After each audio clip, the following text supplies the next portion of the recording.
আসসালামু আলাইকুম। আলহামদুলিল্লাহ, আশা করি সকলেই ভালো আছেন। বাষ্পায়নের নির্ভরশীলতা, dependence of evaporation, dependence of evaporation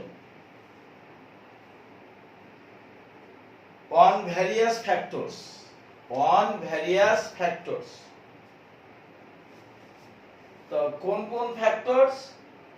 এক নম্বরে আমি এখানে 6টা ফ্যাক্টর দিয়েছি যার উপরে বাষ্পায়নের নির্ভরশীলতা রয়েছে। বায়ু প্রবাহ,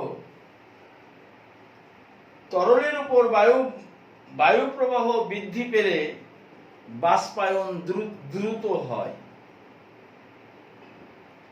তরলের উপর বায়ু প্রবাহ বৃদ্ধি পেলে বাষ্পায়ন দ্রুত হয়। যেমন এর আগের ক্লাসে বলছিলাম, দেহ থেকে যখন ঘাম বাহির হয় তখন এই যে পাখার ঠান্ডা বাতাস, এই বাষ্পায়নটা কিন্তু দ্রুত হয়, তখন কিন্তু আমরা ঠান্ডা অনুভব করি। তাহলে বাষ্পায়ন কিন্তু নির্ভর করে বায়ু প্রবাহের উপরে। তরলের উপরিতলের ক্ষেত্রফল, তরলের উপরিতলের ক্ষেত্রফল যত বেশি হবে বাষ্পায়ন তত বেশি হবে। তরলের প্রকৃতি,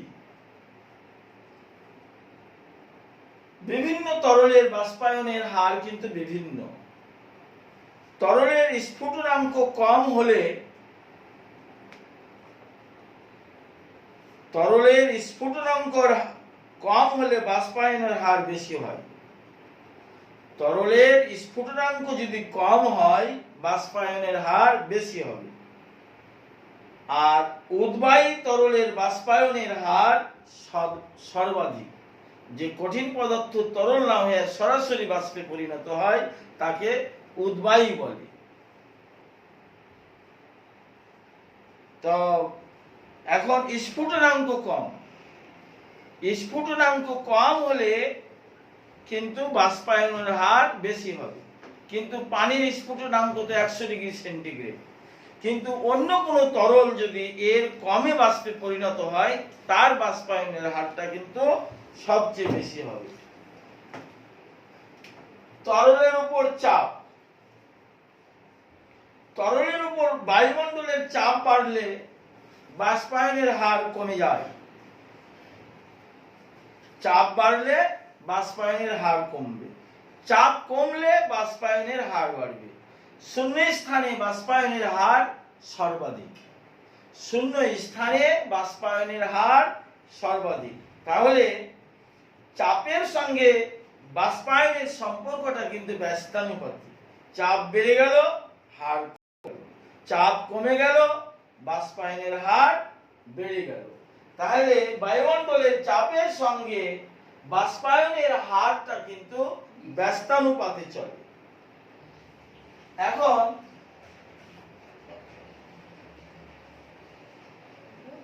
বায়ুর উষ্ণতা, তরল ও তরল সংলগ্ন বায়ুর উষ্ণতা, তরল ও তরল সংলগ্ন বায়ুর উষ্ণতা বাড়লে বাষ্পায়ন দ্রুত হয়।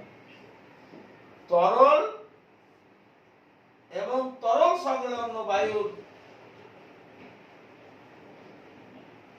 উষ্ণতা যদি বাড়ে তাহলে বাষ্পায়ন দ্রুত হবে। বায়ুর শুষ্কতা, তরল পদার্থের উপরিতলে বাতাস যখন শুষ্ক থাকে, অর্থাৎ জলীয় বাষ্প থাকে না, বায়ুতে যত কম পরিমাণ জলীয় বাষ্প থাকবে বাষ্পায়ন তত দ্রুত হবে। শীতকালে বায়ু শুষ্ক থাকে বলে ভিজা কাপড় তাড়াতাড়ি শুকায়।